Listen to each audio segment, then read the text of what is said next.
नमस्कार, मैं रविश कुमार। 3-4 साल के मीडिया और पॉलिटिक्स का पैटर्न देखिए। पहले एक इवेंट आता है, फिर उससे बड़ा इवेंट आता है, फिर कोई महा इवेंट आता है, फिर बीच में छोटे मोटे इवेंट आने लगते हैं, फिर बड़ा और महा इवेंट लॉन्च होता रहता है। एक विषय पर बहस निष्कर्ष पर पहुंचती नहीं कि दूसरा मुद्दा और आरोप आ जाता है। इस बैंड पर कभी विपक्ष के खेमे के यहाँ छापा पड़ता है, बगावत होती है और वो सब बीजेपी में ही वहां से निकलकर आते हैं और आकर पवित्र हो जाते हैं। चुनाव आएगा तो विपक्ष का स्टिंग होने लगेगा, फिर राज्यों में पिछले दरवाजे से सरकार का बनना और गिरने का भी सीजन चलेगा। इस पैटर्न को समझने के बाद आपका काफी समय बच सकता है। 2015 में सुशील कुमार मोदी ने नीतीश कुमार को धोखेबाज कहा, मगर इस्तीफा देने के 1 घंटे के भीतर 2017 में उनको अपना नेता भी चुन लिया। नीतीश कुमार ने भी उनका दामन थामा। बिहार में सरकार बन गई है। तर्क सम्मेलन के बाद, जो तर्क हैं वो सम्मेलन के बाद के शमियाने में प्लास्टिक के प्लेट की तरह इधर उधर हवा में उड़ रहे हैं। 20 महीने ही पुरानी हुई है बिहार विधानसभा की तस्वीरें। क्या घमासान हुआ नीतीश कुमार और नरेंद्र मोदी के बीच। कोई मोदी की राजनीति की तुलना हिटलर से कर रहा था तो मोदी नीतीश कुमार को अवसरवादी और डीएनए में खराबी बता रहे थे। बिहार की जनता ने नीतीश लालू कांग्रेस का गठबंधन ही चुना। जब जनादेश बीजेपी को नहीं मिला तो क्या बीजेपी को इस संकट में जनता से पूछने की अपनी नैतिकता का प्रदर्शन नहीं करना चाहिए? क्या बगैर जनादेश के किसी सरकार में जाना पिछले दरवाजे के सियासी खेल के आरोपों की पुष्टि नहीं करता है? नए फैसले में बिहार की जनता की औपचारिक राय नहीं है। क्या बीजेपी ने इसलिए परवाह नहीं की क्योंकि इसी तरह के मास्टर स्ट्रोक से मणिपुर और गोवा में उसकी सरकार बन गई, उत्तराखंड और अरुणाचल प्रदेश में राष्ट्रपति शासन लगवा दिया गया, जो अदालत में गलत साबित हुआ। एक जमाना था जब राजनीति में नैतिकता हमेशा विपक्ष के साथ होती थी, अब सत्ता के साथ रहती है। तब जब नैतिकता सत्ता के अनुसार होने लगे तब सवालों का कोई मतलब नहीं रह जाता। गुजरात कांग्रेस के 3 विधायक इस्तीफा देते हैं। कांग्रेस से इस्तीफा देते ही बीजेपी उनमें से एक को राज्यसभा में टिकट देती है, बाकी को पार्टी में शामिल करती है। विपक्ष के खेमे में कमजोरियां तो हैं, मगर भगदड़ सिर्फ कमजोरियों के कारण नहीं है, क्योंकि वहीं कमजोरियां हूबहू सत्ता पक्ष के खेमे में भी आराम से ढूंढी जा सकती हैं, अगर ईडी, आईटी और सीबीआई को कुछ टाइम मिले तो। यह सब भारतीय राजनीति की सामान्य प्रक्रियाएं नहीं है। शिवसेना बीजेपी की सहयोगी और सेंटर महाराष्ट्र में बीजेपी के साथ सरकार में है। मार्च 2016 में जब उत्तराखंड की सरकार गैर कानूनी तरीके से गिरा दी गई, तब शिवसेना के अध्यक्ष उद्धव ठाकरे ने एक बयान दिया। तब कांग्रेस भी नहीं बोल पाई थी कि उत्तराखंड में जो हो रहा है वो लोकतंत्र के लिए शर्मनाक है। लोकतांत्रिक रूप से चुनी हुई सरकारों को सिर्फ उसी तरीके से हटाया जाना चाहिए। एक ही दल की सत्ता की आकांक्षा तानाशाही और आपातकाल से भी खतरनाक है। नीतीश के दोबारा बीजेपी के साथ आने से राजनीति बदल गई है। अभी देखना बाकी है कि 2019 के पहले या उसके बाद मोदी शाह की आक्रामक बीजेपी के साथ नीतीश कुमार का अनुभव कैसा रहता है। फिलहाल समाजवादी आंदोलन से भी भारत की राजनीति मुक्ति की तरफ प्रशस्त लग रही है। कांग्रेस ही नहीं, कांग्रेस विरोध के नाम पर खड़े हुए क्षेत्रीय दलों के सामने भी अस्तित्व की चुनौतियां हैं। जदयू के केरल यूनिट की खबर जब इंडियन एक्सप्रेस में देखी तो अचानक ख्याल आया कि समाजवादी आंदोलन का विस्तार कहां तक रहा होगा। वहां से जेडीयू के सांसद वीरेंद्र कुमार ने कहा कि सदन से इस्तीफा देने के लिए तैयार हैं। नीतीश कुमार से संबंध समाप्त हो गया। बिहार से राज्यसभा सांसद अली अनवर ने इसे राष्ट्रीय दुर्घटना बताया है, लेकिन इससे ज्यादा अभी कुछ नहीं कहा। यूपी में समाजवादी आंदोलन को बीजेपी ने कुचला, मगर कारण उस आंदोलन में भी था। सपा और राष्ट्रीय लोकदल में समाजवाद का नाम लेते लेते ये नेता कहीं और निकल गए। इसलिए अब समाजवादी धड़े की राजनीतिक प्रासंगिकता कमजोर पड़ती जा रही है, लगभग समाप्त भी नजर आती है। बेहतर होता लालू यादव तमाम आरोपों का जवाब देते और अपनी पार्टी के ढांचे में भी बदलाव करते। समाजवादी दलों ने धर्मनिरपेक्षता के नाम पर व्यक्तिगत साम्राज्य का ही विस्तार किया है, लेकिन क्या धर्मनिरपेक्षता की राजनीति का विरोध करने वाले नेताओं की राजनीति बगैर पूंजी, पैसे और संसाधनों के ही चलती है? बड़े दलों के पास कॉरपोरेशन का खजाना है, अथाह पैसा है या समर्थन है, तो इन छोटे छोटे दलों के पास शायद करप्शन का पैसा भी। 2015 में सुशील मोदी नीतीश कुमार पर धोखा देने का आरोप लगा रहे थे। 2017 में राहुल गांधी धोखा देने का आरोप लगा रहे हैं। राजनीति में ये सब थिएटर के आरोप हैं, संवाद की तरह हैं। भारतीय राजनीति अभी बेचैनियों के दौर से गुजर रही है, वरना जो नेता सबसे सुरक्षित और लोकप्रिय माना जा रहा है वो दूसरे दलों के आंगन में शिकार करता हुआ नजर नहीं आता। इस संकट के बाद की दलीलों में कांग्रेस पर खूब हमले हो रहे हैं। कांग्रेस से नेताओं का पलायन हो रहा है, गठबंधन संभल नहीं रहा। राहुल गांधी ने कहा कि राजनीति की कोई साख नहीं। यही बात उन पर भी लागू होती है जितनी दूसरे दलों पर। जनता की भागीदारी को देखिए तो नहीं लगता कि राजनीति की साख नहीं है, बल्कि बहुत ज्यादा है। 2019 में अब लड़ाई एक तरफा हो चुकी है। क्या विपक्ष नीतीश कुमार के कारण ही कमजोर हुआ, या विपक्ष कमजोर और आलसी हो ही चुका था? क्या भ्रष्टाचार में डूबे नेताओं के दम पर विपक्ष लड़ने की नैतिकता हासिल कर सकता है? ठीक है कि व्यापम घोटाले की जवाबदेही में मुख्यमंत्री ने इस्तीफा नहीं दिया। मीडिया को पैसे देकर खबर छपवाने का आरोप अदालत में साबित होने के बाद भी मध्य प्रदेश के मंत्री नरोत्तम मिश्रा ने इस्तीफा नहीं दिया। महाराष्ट्र में सिंचाई घोटाले में कोई प्रगति नहीं हो रही है। कहा जा रहा है कि इसलिए मामला ठंडा है कि एनसीपी बीजेपी के साथ आ सकती है।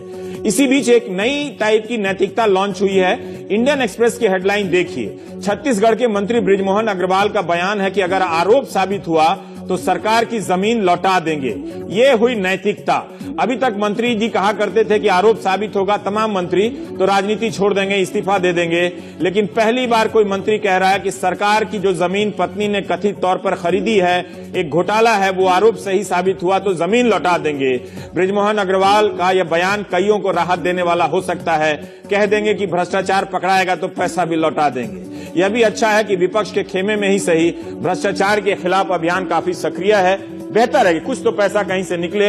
लेकिन क्या भाजपा या उसके सहयोगी दलों के भीतर ऐसे नेता नहीं हैं जिनके पास बेनामी संपत्ति हो सकती है, जिनके पास भ्रष्टाचार से जुटाए संसाधन निकल सकते हैं? असम के ताकतवर मंत्री हिमांता बिस्वा शर्मा जब ये कांग्रेस में थे तब बीजेपी ने इन पर घोटाले के खूब आरोप लगाए।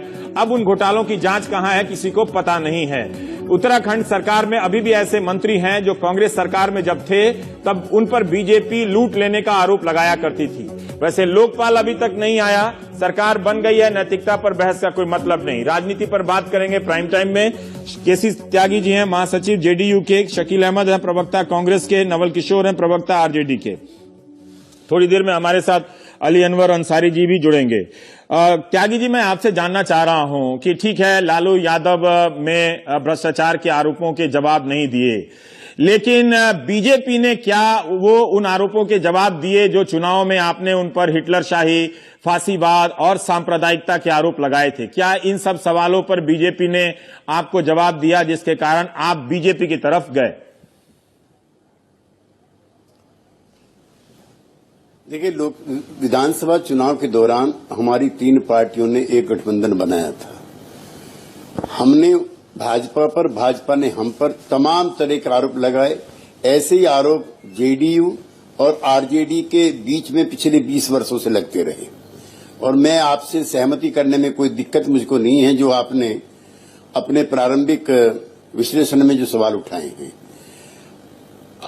गठबंधन में 3 महीने पहले तक, 2 महीने पहले तक कोई दिक्कत नहीं थी। ये गठबंधन ठीक तरीके से चल रहा था। इसकी शुरुआत हुई है जब लालू जी के परिवार के सदस्यों पर, वो हमारे कहने से तो नहीं हुआ, डायरेक्टरेट ऑफ एनफोर्समेंट पर ये सरकार क्यों गिर गई? क्योंकि भ्रष्टाचार के आरोप सरकार से तो संबंधित नहीं थे, परिवार के जरूर थे, आपके सहयोगी थे।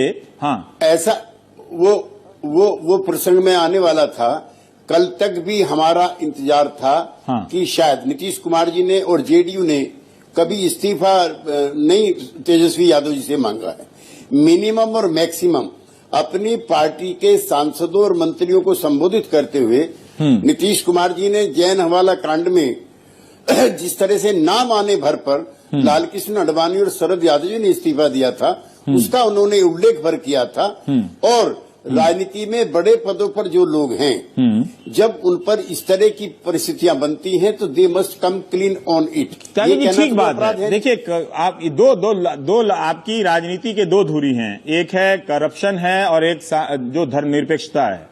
तो ठीक है, करप्शन पर आपने लाइन ले ली और इस्तीफा दे दिया, लेकिन जिससे हाथ मिलाया, क्या उससे कम्युनलिज्म के बारे में, सांप्रदायिकता के बारे में आपको आश्वासन मिला है? नहीं, हमें उनके आश्वासन की आवश्यकता नहीं है। हम आपसे इस चैनल पे ऑन रिकॉर्ड कहना चाहते हैं कि जो बुनियादी समाजवादी आंदोलन की धर्मनिरपेक्षता की धुरी थी, अटल बिहारी वाजपेयी जी के समय जिन सवालों पर समझौता हुआ था, आर्टिकल 370 के प्रति हमारी प्रतिबद्धता है, इसको समाप्त न किया जाए। यूनिफॉर्म सिविल कोड किसी पे लागू न किया जाए, जबरदस्ती जबरन, ये हमारी प्रतिबद्धता है। राम जन्मभूमि और बाबरी मस्जिद के सवाल राइट अदालत तय करे, कोई जोर जबरदस्ती इसमें नहीं होनी चाहिए। और जो आजकल गोरक्षा के नाम पर फ्रिंज एलिमेंट जिस तरह का वातावरण बनाए जा रहे हैं, उन पर सख्त कार्रवाई की जानी चाहिए और आवश्यकता पड़े तो नए कानून बनाने चाहिए। मुझे पता नहीं इससे अलग और धर्मनिरपेक्षता की कोई और परिभाषा। अच्छा, शकील अहमद साहब, मैं आपसे ठीक है, शकील अहमद साहब, मैं आपसे जानना चाहता हूं कि त्यागी जी ने एक बात बता दी कि 370 पर कोई समझौता नहीं करेंगे। उनकी पूरी राजनीति रही है 370 हटाने की, उनका कोई प्रतिनिधि नहीं है बीजेपी की तरफ से, मेरे शो में प्रवक्ता नहीं आते हैं। तो मुझे नहीं मालूम कि बीजेपी ने ये समझौता जेडीयू से किया है कि नहीं किया है कि हम 370 हटाने की बात अब नहीं करेंगे, यूनिफॉर्म सिविल कोड की बात हम अब नहीं करेंगे जेडीयू से, या आरएसएस ने किया है कि नहीं किया, पर एक लाइन इन्होंने रखी है। कांग्रेस की आलोचना यह है कि जब 3 महीने 4 महीने से आपकी पार्टी को पता था, तो आपने अपनी तरफ से एक रास्ता निकालने का प्रयास क्यों नहीं किया?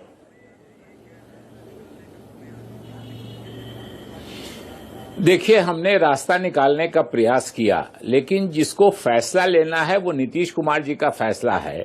और नीतीश कुमार जी के जो एमपी हैं, त्यागी जी के साथ हैं, त्यागी जी बड़े सम्मानित नेता हैं, उन्होंने अभी ऑन रिकॉर्ड कहा है कि ये जो मीडिया में स्पेकुलेशन हो रहा था कि नीतीश जी बीजेपी के साथ जा रहे हैं, तो कल भी हमको नीतीश कुमार जी ने कहा कि ये बोगस बातें हैं, ये बोगस न्यूज है, हम कभी बीजेपी के साथ नहीं जा सकते हैं और नहीं जाएंगे। ये ऑन रिकॉर्ड उन्हीं के पार्टी के एमपी ने आज कहा है।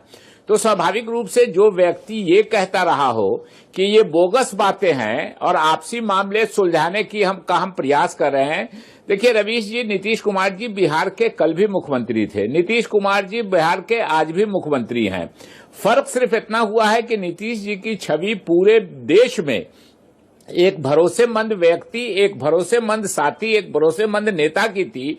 उस छवि को बट्टा लगा है, दाग लगा है। आपके ऊपर ये 17 साल पहले भी 17 साल तक बीजेपी के साथ रहे, उससे बहुत पीछे नहीं जाते, क्योंकि उसका कोई मतलब नहीं है, उसका बहुत पीछे नहीं जाते, वो बहुत लोगों को मालूम है। शकील जी, मैं आपसे जानना चाहता हूँ, नहीं, वही मैं कह रहा हूँ कि क्या आप जेडीयू के इस बात से सहमत हैं कि लालू प्रसाद यादव और उनके बेटे को जो आरोप लगा उसकी सफाई पब्लिक में देनी चाहिए थी? क्या आपने अपनी तरफ से उन आरोपों पर आरजेडी की प्रतिक्रिया जान ली थी, उनकी वास्तविकता सत्यता की कुछ एक प्रारंभिक परीक्षण किया था?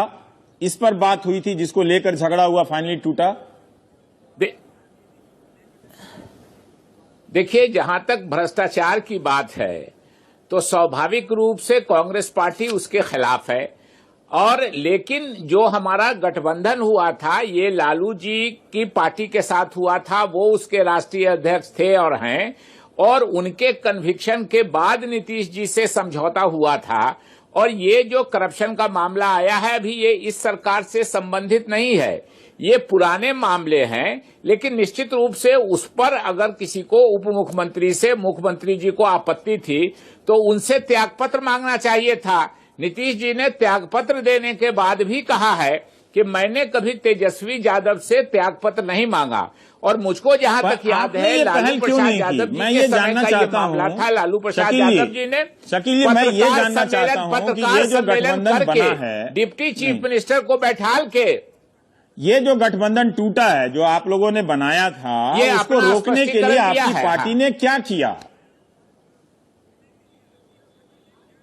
नहीं, हमारी पार्टी के लोगों ने स्थानीय लेवल पर भी, बिहार के लेवल पे भी, और आप सबको मालूम है कि नीतीश कुमार जी जब राहुल जी से मिलने आए थे, कल राहुल जी के ऑफिस से भी बयान आया है कि उन्होंने ये कभी नहीं कहा कि हम त्यागपत्र देने जा रहे हैं या हम बीजेपी के साथ जा रहे हैं। सुलह समझौते की बात हुई थी कि मामला सॉर्ट आउट हो जाए, इसलिए कि इसका राष्ट्रीय राजनीति पर प्रतिकूल प्रभाव पड़ेगा। ये बातें कांग्रेस के स्थानीय नेताओं ने भी और कांग्रेस के राष्ट्रीय नेताओं ने भी इसका प्रयास किया था। सीपी जोशी जी जो हमारे वहां के प्रभारी हैं, उन्होंने पहल की थी, उनसे बातें हो रही थी। लेकिन नीतीश कुमार जी कल तक अपने एमपीज को कह रहे थे कि ये बोगस स्पेकुलेशन है, ये मीडिया बोगस खबर चला रहा है, और कल ही वो शाम में जाके उन्होंने त्यागपत्र भी दे दिया। और देखिए जो घटनाक्रम आप देखिएगा तो ये पहले से लगता है कि ये सेट हुआ, ये छापा, ये मुलाकात, गवर्नर साहब त्यागपत्र लेने के बाद मीडिया में खबर आई कि हॉस्पिटल में भर्ती हो गए, बहुत तबीयत खराब है, किसी से मिल नहीं सकते हैं। सुबह में गवर्नर साहब की कोई क्लेम न करे, सुबह में गवर्नर साहब दिलाने के लिए चले आए, तो स्वाभाविक रूप से एक शक पैदा होता है कि ये सारा स्क्रिप्टेड था, ये सारा प्री प्लान था। ये छापे से लेकर के त्यागपत्र तक अगर बहुत नीतीश जी को चिंता थी छवि की, तो त्यागपत्र देके कहते बिहार की जनता को क्या आपने दिया था, मैं नहीं चला सकता, चुनाव करा लीजिए, आप चुन लीजिए आपको किसको चुनना है। रोकता हूं शकील जी, मैं रोकता हूं। केसी त्यागी जी, मेरा आपसे सवाल है, मैं समझ गया कहीं न कहीं दाल में काला है। नीतीश कुमार को इस्तीफा देना चाहिए था। इस पर मेरा एक और सवाल है कि नोटबंदी के समय बिहार में एक मामला उठा था कि बिहार के कई जिलों में बीजेपी ने जमीन खरीदी थी दफ्तर के लिए, और ये आरोप लगा था कि कमर्शियल रेट की जमीन को एग्रीकल्चर रेट पर खरीदी गई और उसमें नगद का इस्तेमाल हुआ, कैश का इस्तेमाल हुआ। आमतौर पर कैश, जमीन और संपत्ति के लेन देन में कैश का इस्तेमाल तभी होता है जब ब्लैक मनी का लेन देन होता है, जरूरी नहीं लेकिन होता है। तब इस तरह का जब आरोप लगा तो बीजेपी के खिलाफ, जो आप भ्रष्टाचार को इतना बर्दाश्त नहीं करते, तो इसकी जांच क्यों नहीं की आप लोगों ने, वैसी सक्रियता क्यों नहीं दिखाई? नहीं, उसकी जांच चल रही है। और मैं रवीश जी आपको बताऊं, ये सवाल भी जनता दल यूनाइटेड के नेताओं ने ही उठाए थे प्रेस कॉन्फ्रेंस में, और फिर सरकार की तरफ से आश्वासन था कि हम इसकी जांच करेंगे। तो ऐसा नहीं है कि इसकी जांच के आदेश नहीं दिए गए, ये तो ऑन रिकॉर्ड है। और जो नवंबर से अगस्त आ गया, नवंबर से अगस्त आ रहा, अभी तक 5 जिलों की 10 जिलों की जमीन की जांच नहीं हो सकी बिहार में, और सरकार बीजेपी के साथ बन गई। और जो शकील साहब कह रहे हैं, हाँ ठीक है, जिस तरह की सक्रियता दिखानी चाहिए थी इनको मीडिएशन के लिए, उसका अभाव रहा। राहुल गांधी जी को, जिनके बारे में प्रसिद्ध था कि उन्होंने लालू जी के उस अध्यादेश को जो कपिल सिब्बल जी प्रेस कॉन्फ्रेंस में देने वाले थे, उसको अपने हाथ से उन्होंने फाड़ा था, तो उनकी एक प्रतिबद्धता भी थी, इसीलिए उनसे गुहार भी लगाएगी। और हम आशा कर रहे थे कि इस पर कुछ पॉजिटिव रेस्पॉन्स उनकी तरफ आना चाहिए। ठीक है, नवल किशोर जी, मैं आपसे जानना चाहता हूं कि क्या ये बेहतर नहीं होता कि आरजेडी जिस पर आरोप लगा था, ठीक है, अब मैं आपसे ये जानना चाहता हूं कि ये गठबंधन तो टूट गया, ये बिखर गया, आपके नेता के परिवार पर तमाम तरह के आरोप लगे हैं, अब जब बहुत तरह की गिरफ्तारी होगी तब आपकी पार्टी हो सकता है कि कांग्रेस के लिए भी लायबिलिटी बन जाए, तो आरजेडी अब यहां से अकेले चलेगी या कांग्रेस के साथ फिर भी रहेगी? देखिए, सबसे पहले तो मैं ये आपको बता दूं कि यह पूरी तरह से जो घटनाएं घटित हुई हैं उसका एक बैकग्राउंड है, और वो बैकग्राउंड ये है कि 2015 में जो करारी इनको हार मिली, उस समय से महागठबंधन करने के लिए नीतीश कुमार के साथ कहीं न कहीं इनकी साठगांठ थी, और ये फिक्स था मामला, क्योंकि नीतीश कुमार के बारे में या उनके नेतृत्व या जो छवि कहते हैं, उनका यही इतिहास है कि वह एक पॉलिटिकल पैरासाइट है, किसी के साथ ही वह राजनीति कर सकते हैं, अलग अलग नहीं कर सकते। लेकिन देखिए यहाँ पर वह राजनीति करने के लिए लगा है, मैं ये समझता हूं कि नरोत्तम मिश्रा ने इस्तीफा नहीं दिया, व्यापम इतना बड़ा घोटाला हुआ, शिवराज सिंह चौहान का कुछ नहीं हुआ, मैं समझता हूं, लेकिन जिसपे जो आरोप लगा है वो अपने ऊपर के आरोप को जवाब देना। अभी तक आप लोग कोई विश्वसनीय तरीके से जनता को नहीं बता रहे कि आरोप है क्या। नहीं, उस पे हमने बताया है कि देखिए, जो ये आरोप है, जो एफआईआर है, सिर्फ एफआईआर है, एफआईआर पे आज तक किसी ने इस्तीफा नहीं दिया है, और एफआईआर भी पॉलिटिकल वेंडेटा और विच हंटिंग के द्वारा, जो कि सरकारी मशीनरी को इस्तेमाल करके किया गया, एक सेंट्रल गवर्नमेंट ने उसको पूरी तरह से अपने कब्जे में करके इस्तेमाल किया उन नेताओं के खिलाफ, खासकर जो पॉपुलर हैं, मास लीडर हैं, और वह सरकार के खिलाफ में आवाज उठा रहे हैं, विपक्ष एकता की बात कर रहे हैं, तो ये जवाब नहीं तो क्या है? अगर केस के विषय में आप बात कर रहे हैं तो 10 घंटे की पूछताछ होती है, 15 घंटे की पूछताछ होती है सीबीआई के द्वारा, इनकम टैक्स के द्वारा, ईडी के द्वारा, तो वहां पे हम क्या जवाब नहीं देते हैं? अब आप चाहते हैं कि जवाब इनको दें, जेडीयू को दें, तो क्या ये सीबीआई के नुमाइंदे हैं, ईडी के हैं, या सेंट्रल गवर्नमेंट के एजेंट हैं? ये किस हैसियत से इस तरह का जवाब मानते हैं, जबकि जो इसके लिए जांच एजेंसी है उनको सारे जवाब दिए जा चुके हैं और आरोप तय इस पे नहीं हुआ है, सिर्फ ये एफआईआर है और नीतीश कुमार ने कभी इस पे इस्तीफा नहीं मांगा। इससे तो यह बात साबित होता है कि यह कहीं न कहीं मामला पहले से फिक्स था और नीतीश कुमार इस षड्यंत्र में शामिल थे। और यह जो नवल किशोर की बात है, राजनीतिक आरोप छोड़ दें, तो इस बात में दम है कि जब ईडी पूछ रही थी, सीबीआई पूछताछ कर रही थी, तो वहां पे लालू यादव जवाब दे ही रहे थे। वो पब्लिक में और जवाब दे देते तो क्या लोग उस पर विश्वास कर लेता? क्या वो तो प्रेस कॉन्फ्रेंस में दे ही रहे थे जवाब, क्या लोग इतनी आसानी से यकीन कर लेता? और क्या एक एफआईआर पे सरकार गिर जानी चाहिए और दूसरा गठबंधन आ जाना चाहिए?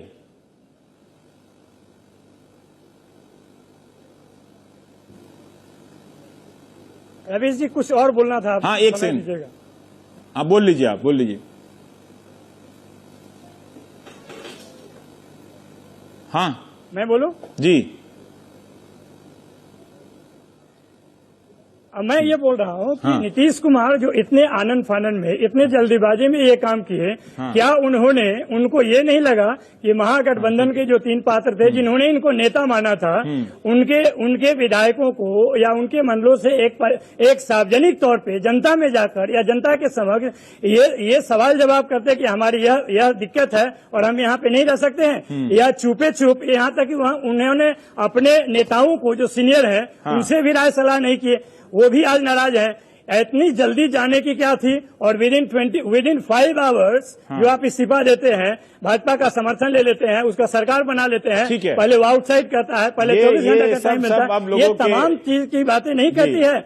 और खासकर वो जो कि बोल चुके हैं कि संघ मुक्त भारत बनाएंगे और मर जाएंगे मिट जाएंगे लेकिन भाजपा के साथ नहीं जाएंगे, भारतीय झूठी पार्टी है, केवल जुमलेबाज है, ये सारी बातें वह कह चुके हैं पब्लिक फोरम में। अली अनवर साहब हमारे साथ जुड़ गए हैं। मैं जानना चाहता हूं आपकी चौंके इस फैसले से, या आपको पिछले 3-4 महीने से जो घटनाक्रम है, कि आपको नहीं लग रहा था कि ये यहां तक बात जा सकती है? क्योंकि इस्तीफा तो पहले से भी देते रहे हो। देखिए, चिंतित तो थे हम लोग, एक दो नहीं कई घटनाएं हुई। अंत में जो राष्ट्रपति बीजेपी के जो हैं या आरएसएस हैं, उनका समर्थन भी हुआ, लेकिन बीजेपी के साथ चले जाएंगे नीतीश जी, इसका कोई गुमान नहीं था, कहीं नहीं था। क्या वो शकील जी की बात सही है कि आप लोग को यही संकेत मिल रहा था कि मर जाएंगे मिट जाएंगे बीजेपी के साथ? बिल्कुल, हमारे जैसे लोग लकीर के फकीर होते हैं, हम लोगों ने सुना था उनके मुंह से कि मर जाएंगे मिट जाएंगे बीजेपी के साथ नहीं जाएंगे। तो हम लोगों को इसी बात का दुख है कि ठीक है, एक उनका यूएसपी है करप्शन के खिलाफ, वो अपनी जगह है और उनका उस पर अपने पार्टी के लोगों के खिलाफ भी कार्रवाई किए हैं, आरजेडी के लोगों के भी खिलाफ कार्रवाई किए हैं। लेकिन एक यूएसपी जो और बिहार चुनाव में तो मोदी जी ने पूरा लिस्ट गिना दिया था कि कितना तरह का घोटाला है। हाँ, तो वो एक राष्ट्रीय दुर्घटना आपने क्यों कहा इसे? राष्ट्रीय दुर्घटना इसलिए कहा कि पूरे देश को जाने अनजाने एक उम्मीद थी कि नीतीश जी मोदी जी का विकल्प हो सकते हैं। पर उन्होंने तो कह दिया कई बार कि वो आज से नहीं कई महीनों से कह रहे हैं कि वो उस लायक नहीं। की बात नहीं है। हम लोग तो बोलते रहते थे कि हमारे नेता को होना चाहिए, और वो उस मामले में सर्वगुण संपन्न व्यक्ति हैं और उनको मोदी जी का तुर्की जवाब देने भी आता है। और सबसे बड़ी बात कि उन्होंने हराया, एक बिहार का जो मॉडल था उसके जरिए बीजेपी को परास्त किया बिहार में। तो मैं कह रहा हूं कि जाने अनजाने पूरे देश में उनकी तरफ लोग एक उम्मीद की नजर से देख रहे थे। तो इसीलिए कहा कि ये सिर्फ मेरे जैसे आदमी को धक्का नहीं लगा, पूरे देश को एक लगा कि भाई ये क्या हो गया। ये तो भारतीय राजनीति में हर 2 साल 3 साल पर होता ही है। ठीक है, अरुणाचल प्रदेश में देखिए किसकी सरकार बदल गई, एक मुख्यमंत्री ने आत्महत्या कर ली, कोई इस पर बात नहीं करता है। ठीक है, वो सारी चीजें अपनी जगह पर हैं, लेकिन हम कह रहे हैं कि इन पर एक था भरोसा लोगों का। मैं बहुत घूमते रहता हूं कई राज्यों में, लोग कहते थे हम लोग, कई बार लोग कहते हैं कि सिर्फ धर्मनिरपेक्षता कह के आप राजनीति नहीं कर सकते, करप्शन के सवाल पर भी आपको उतना ही पाक साफ होना पड़ेगा। ठीक है, लेकिन धर्मनिरपेक्षता को बिल्कुल हम त्याग देंगे उस सवाल को। हाँ। और दोनों मान लीजिए, तो कुछ लोग कहते हैं कि धर्मनिरपेक्षता और करप्शन में चुनना हो तो धर्मनिरपेक्षता ज्यादा जरूरी है, तो करप्शन तो दोनों साइड में है। लेकिन अगर मान लीजिए कि दोनों को बराबर भी इक्वली हम ट्रीट करें, तब भी हम करप्शन के खिलाफ लड़ते तो दिख रहे हैं, लेकिन कम्युनलिज्म के खिलाफ हमारा टोन जो है वो न सिर्फ नरम पड़ा, ऐसा लगता है कि हमने उसको बिल्कुल नजरअंदाज किया है। ठीक है, तो ये बड़ा, इसीलिए मैंने कहा कि मैं आज के शाम की आप सब की बंदिशें और परेशानियां समझता हूं। शकील जी, मैं एक आपसे जानना चाहता हूं कि आप महागठबंधन एक फॉर्मूला बना था, ना तो आपकी पार्टी में गठबंधन संभल रहा है, आपकी पार्टी से आपके कितने नेता बीजेपी में जा रहे हैं मुझे पता भी नहीं, कि कहीं हो सकता है आप भी चले जाएं। तो ये जो नेता लोग जा रहे हैं वो फाइल बनने के बाद जा रहे हैं या उन्हें अच्छा लग रहा है दूसरी पार्टी में फॉर ए चेंज जाना? देखिए, कई तरह के लोग होते हैं, कुछ स्वार्थवश होते हैं हर पार्टी में, कुछ कमिटमेंट वश होते हैं। जिनका कमिटमेंट है वो किसी हालत में नहीं जाएंगे, जिनका स्वार्थ है वो जहां देखेंगे एक स्वार्थ भी। और एक आजकल नई प्रवृत्ति, हमारे इतने दिन के शासन में तो डंडा के डर से हमने किसी नेता को अपनी तरफ नहीं बुलाया, लेकिन एक बीजेपी में एक प्रवृत्ति हुई है कि डंडा के डर से भी कुछ नेता उनकी तरफ चले जा रहे हैं जी। लेकिन जिसका कमिटमेंट है वो कहीं नहीं जाएगा, वो कांग्रेस में ही रहेगा, इन्हीं दूसरी पार्टियों में जिसकी नीतियों पर उसको विश्वास है उसमें रहेगा। स्वार्थ और डंडे के डर से कुछ लोग जा रहे हैं। आप हर जमाने में जाना आना लगा रहता है, आप उनको रोक नहीं सकते हैं। आजकल तो चौपाए को बांध के भी रखना मुश्किल है, दोपाए को आप कैसे बांधिएगा? यहां तो पूरी पार्टी ही चली गई। हाँ त्यागी जी, आप कुछ कह रहे थे जी। उत्तर प्रदेश में जवाहरलाल जी के आसपास के कद के नेता थे गोविंद बल्लभ पंत जी। हाँ। उनके बेटे केसी पंत जी थे और जो देश के रक्षा मंत्री रहे वो भाजपा में चले गए। मैं जब राजनीति शुरू की तो हेमवती नंदन बहुगुणा जी से ज्यादा सेकुलर सोशलिस्ट नेता उत्तर भारत में इंदिरा जी के बाद कोई नहीं माना जाता था। हाँ। उनका नहीं, वो हम समझ रहे हैं, इसीलिए मैं तर्कों को लेकर आहत नहीं हूं ना।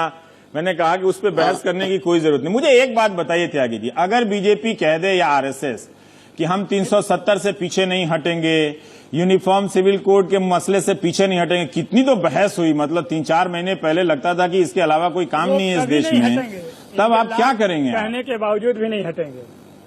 तब क्या करेंगे? फिर गठबंधन टूटेगा? कितनी बार टूटेगा सर?